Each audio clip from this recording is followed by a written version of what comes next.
from over here. Okay, good morning, ladies and gentlemen. It is a great honour to be here this morning.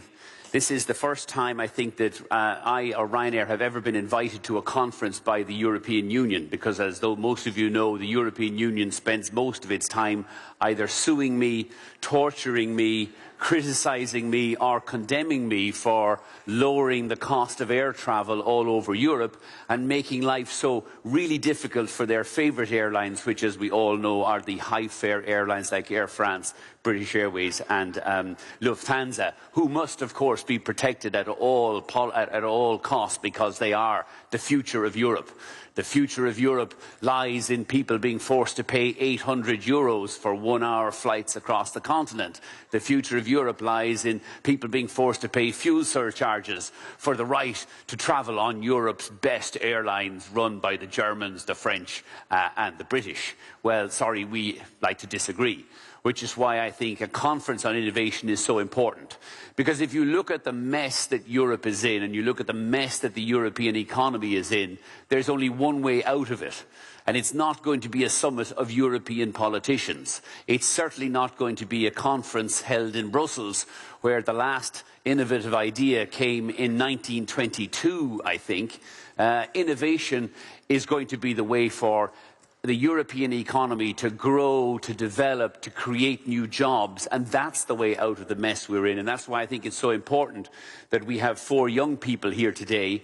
I'm kind of a little bit nervous that we've brought them to Brussels, where I'm afraid that their innovative streak or their spark of innovation might be dulled by a long lunch, an afternoon asleep, followed by an early finish, and then that they'll all become, God help us, politicians or bureaucrats in Brussels, and therefore do nothing to add to the sum of humankind. So I urge you, as quickly as you possibly can, get the hell out of Brussels, go back to your countries and try to stay away from here as much as is humanly possible. Because Brussels, those of you who know the Star Wars trilogy, this is the evil empire. The Berlaymont is the Death Star, where any hint of innovation is left at the door as you walk in to meet with bureaucrats and politicians who you can always tell when they're telling lies, because usually their lips will be moving.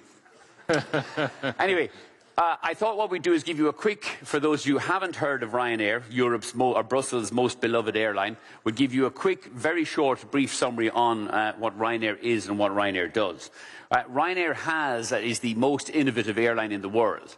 I accept that that's not setting the bar very high, given that the airlines around the world have failed to innovate probably since Wilbur and Orville Wright first flew in 1912. And the reason they failed to innovate, and the reason why the airline industry is in such a mess, is because it's run by politicians and bureaucrats who like nothing more than to pass another regulation when something is working. I remember Ronald Reagan's quote in the US that, you know, the economic policy of government and bureaucrats is always, if it moves, tax it. If it keeps moving, regulate it. And if it stops moving, subsidise it. And I think that's a policy that's much beloved in Brussels. So what makes Ryanair different? We offer the lowest fares, we have the lowest seat costs in Europe. Nobody comes close. We guarantee no fuel surcharges. So while Lufthansa and Air France and BA are telling you, oh, next year is going to be more expensive, we have to put up fuel surcharges because the price of fuel is rising. It comes as a mystery to them that actually the airline needs to buy fuel. So, oh, we need a fuel surcharge. We guarantee no fuel surcharges. And as a result of that, we're by far and away Europe's most popular airline with 75 million passengers. Currently, we offer 1,300 routes across 47 bases. I'm going to a new country at lunchtime today to announce our 48th base next year. And we have the best customer service in Europe. Now, our customer service doesn't consist of giving you fine wines and big fat seats for your big fat backside, or giving you frequent flyer points so that you'll travel with us again at your employer's expense. Our customer service consists of 3 things that people really want: a cheap flight, an on-time flight, and then we promise not to lose your bags in between. And as a result of that formula, which seems very simple, yet is incredibly revolutionary within the airline industry, we have delivered 27 years of continuous growth, and we're now the world's favourite airline. We carry more international scheduled passengers than any other airline. What makes us different from every other European airline? Our fares. At the moment, our average fare is €50 for a 1-hour, 15-minute flight across Europe. 20 years ago, that figure would have been about €500. And if you look what British Airways, Air France and Lufthansa are charging today, it's about 6-7 times Ryanair's price. As a result, we continue to grow all over Europe. Much to the upset of the European Commission, we continue to succeed, whereas the airlines that they'd like to protect and foster as much as they can continue to decline. The IATA figures this year will carry 75 million international passengers, Lufthansa 44 million, EasyJet 37 million, Air France 30 million, and British Airways, which used to be the world's favourite, now isn't even the UK's favourite airline anymore. We are. In terms of where we fly, 47 bases across Europe, 160 airports, 27 countries. We have 1,500 daily departures, 93% of them on time. We don't have strikes, so the only time your flight will be cancelled is when there's bad weather at an airport or it's not safe to fly. And in Brussels, Charleroi. This, by the way, is an airport to the south of Brussels. It's not very well known here in the European Commission. Where they all fly to the high-cost, frequently delayed Zaventem. I don't know what happened to my screen. Oh, yeah, the screen is still on. It was very interesting. When I was coming out for the conference this week, again, as I say, I'm a Brussels conference virgin. So never having been to a Brussels conference before, somebody in the Commission very kindly sent me a note saying, we'd love to pay for your flight and your hotel and your taxi, and we'll send a limo to collect you and everything else. Jesus. Which for Ryanair is, you know, remarkably, is an entirely new... so I said, that's fine. I'll be arriving in Brussels, Charleroi, on the Ryanair flight from Dublin on Monday evening. I'll be travelling into the centre of town, and if you could find me a hotel, well and good. The Novo Hotel will do fine, but, you know, wherever the Commission stay. We got an email back last Friday saying, I'm sorry, the Commission can't pay for a Ryanair flight because there's a ban on low-fare flights within the Commission. To then be told, we can't get you a taxi from Brussels Charleroi Airport because we only send taxis to Brussels Airport, but we can provide you with a hotel in downtown Brussels. So as long as you can find your way or fly to Brussels Charleroi. What they would have done, though, if I flew on my competitor Aer Lingus, the flag carrier, into Brussels Airport at about 10 times the cost, the Commission would have been happy to reimburse that airfare at 9 times the cost of the Ryanair flight. They'd have been happy to send the limo out to Brussels Airport, where apparently limo drivers in Brussels only know how to get to Zaventem. They've never heard of Brussels Charleroi, and they'd provide me with the hotel accommodation as well. So again, I say to the 4 entrepreneurs, the first thing you must remember today is to get the hell out of Brussels as quickly as you can, or any streak of innovation and intelligence will be beaten out of you by Brussels. And so, how has Ryanair innovated within an airline industry that continuously loses money? Well, we come with a very simple thing. One of the great strengths of Ryanair is nobody in the airline has ever worked in an airline before. So none of us came to the airline going, well, we have to give people free drinks, otherwise they won't fly with us. And we have to give them shitty food that they can't eat, otherwise they won't fly with us. We also, why don't we just scrap the free bloody drinks, get rid of the awful meals, and just give people lower fares? And surprise, surprise, it works. And what we've discovered, which is a very revolutionary concept, which I urge on the 4 young innovators, is that actually lower prices beats higher prices every time.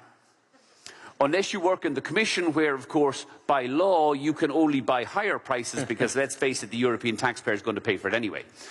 Getting rid of travel agents, who are this useless intermediary who cost typically about 20% of your ticket price, also works if you pass on those savings to the consumer by encouraging the consumer to book on the internet. And not alone do we get you to book on the internet, we now have you checking in on the internet as well. Bigger aircraft enables us to offer more seats, enables us to offer lower prices. You get a kind of a recurring theme here: lower prices, lower prices, lower prices.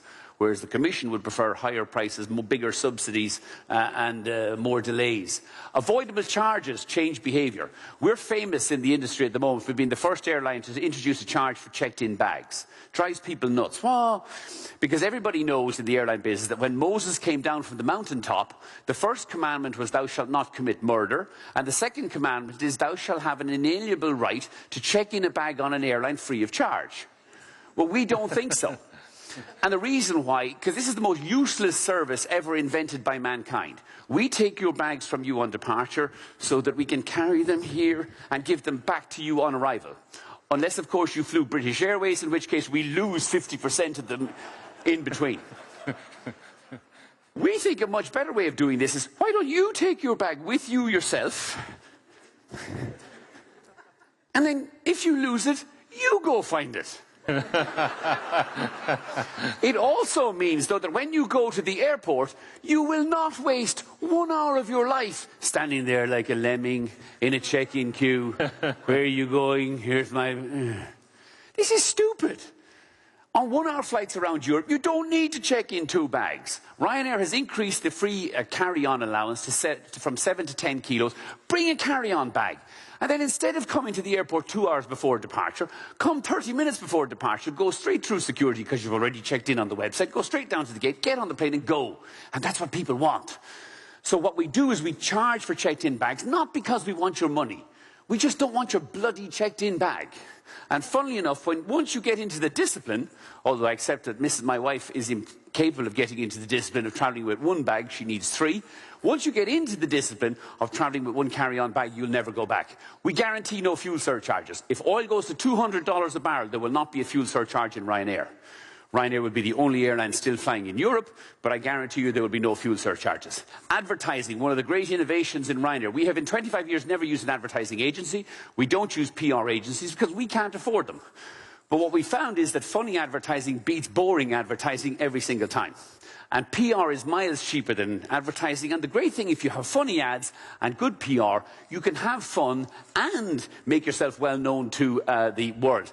The one on the right is the famous, on the left-hand side is the famous one. When we were first launching in Brussels, Charleroi, about 1997, nobody'd heard of Brussels, Charleroi in Belgium. Nobody'd heard of Ryanair in Belgium. So we sent loads of people over here, visited all the travel agents. Oh, how do we get Ryanair known? Nobody knew us. On the day of the first flight, we ran this ad, which is the mannequin piss, those of you who know your Belgian culture. The Belgian national symbol, as you know, is a very small male genitalia, which says all you need to know about Belgium. I dread to tell you what the Irish national symbol is, but anyway. So we ran this ad on the first day, pissed off at Sabina's high fares, low fares have come to Belgium. Sabina went berserk. They threatened to sue us in the High Court in Brussels over demeaning the Belgian national symbol. We issued a press release saying we didn't demean the Belgian national symbol. It is a small penis. That is the Belgian national symbol. What? So they took us to the High Court. We then had to go to the High Court in Belgium for demeaning the mannequin piss and Sabine and everything else. We announced that we'd give away free tickets to everybody who showed up to support the Ryanair case. There was a riot in the main square in Belgium as we were throwing out free tickets. And our bookings, which had flatlined for 3 months prior to the takeoff, suddenly went whoosh. Because everybody got on the website. What's this Ryanair Charleroi? Woo! €9 to Spain, Italy, Germany. Book 'em. So our bookings went like that. Sabina's bookings went like that. And the history of Belgium, of air travel to and from Belgium has changed utterly. Because sadly in Belgium you're stuck with SN Brussels or Lufthansa's Belgian subsidiary at Zaventem. Whereas at Charleroi we continue to grow and continue to grow rapidly. The next summer we'll operate 60 routes from Brussels, Charleroi. And it's very interesting. The European Commission itself produced a table 2 weeks ago. The 25 fastest growing airports in the world last year, there was only 1 European airport in the world's 25 fastest growing airports. In Europe, the home of innovation, the home of radical transformation, the home of protecting high fare flag carrier airlines. What was the only European airport in the world's top 25 fastest growing airports last year? Brussels South Charleroi, where the Commission won't pay for flights and the Commission's limos can't find it. One last one in terms of having fun. This again is one of the more innovative things we've done. We produce an in-flight charity calendar every year. This is the 2012 production. There is a vicious rumour which says that Ryanair pay for models to appear in its charity calendar. I assure you that is entirely untrue. These are all Ryanair cabin crew based at our 27 bases all over Europe. Over 400 of the girls volunteer. Funnily, we had 5 men volunteered as well, but they didn't make it through the final selection process. We sent them down to Lanzarote to do the photography. We produced 10,000 copies. There is only 2,500 copies left, by the way. It's for sale on board and online. We raise about €100,000 each year for producing the calendar. And this year, all of the proceeds go to the Deborah Ireland Charity Foundation, which provides holidays for children suffering from the EB skin condition. I do have to make the question and answer session more interesting later on, by the way. I have a couple of prizes for you. We have 3 free pairs of 3 3 free Ryanair flights from Brussels South Charleroi Airport. So if you work for the Commission, you probably will be banned from taking them. But we're going to give away 3 free flights: Brussels Madrid, Brussels Rome, Brussels Dublin. And I have 2 copies of the charity calendar, which you can put down into your bag and not be seen leaving the building with later on. So to summarise, today we have a seat sale, $9.99, one way. This is available on 40 of our routes from Brussels South Charleroi. So if you can find a taxi driver or a limo driver in Belgium who knows how to get to Brussels South Charleroi, you can travel in January at this fair on 45 routes all over Europe. And this, ladies and gentlemen, is what happens when you get innovation in the airline industry. You can fly anywhere in Europe for 10 quid from Brussels Charleroi in November. If without Ryanair, without airline deregulation, that fare would be something closer to €900, not the $9.99 charged by Ryanair, I think. And that's the end of the start of my innovation class. And we're now going to hand it over to the people who really matter, which is the 4 young innovators we have here, who, again, I urge, enjoy the presentation today. Don't be nervous. And remember, get the hell out of Brussels as fast as you possibly can and back to business. Thank you, ladies and gentlemen.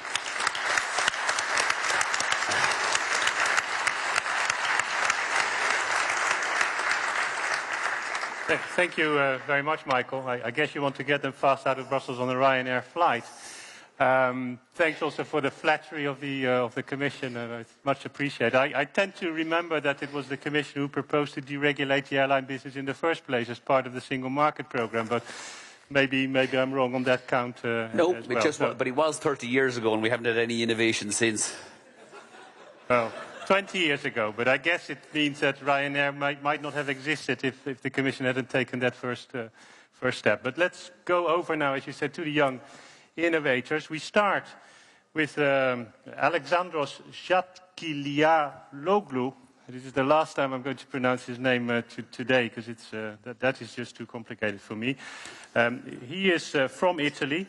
He will tell us about his experiences in biotechnology and entrepreneurship. And when I read his CV, I saw he had been to Silicon Valley already. And the first thought that crossed my mind was like, hopefully he's going to stay in Europe. We're not going to lose yet another young innovator to the US and Silicon Valley. But I invite him to make his presentation, and then after the presentation, Michael will immediately provide some feedback. So, Alexandros, you have the floor. Well done.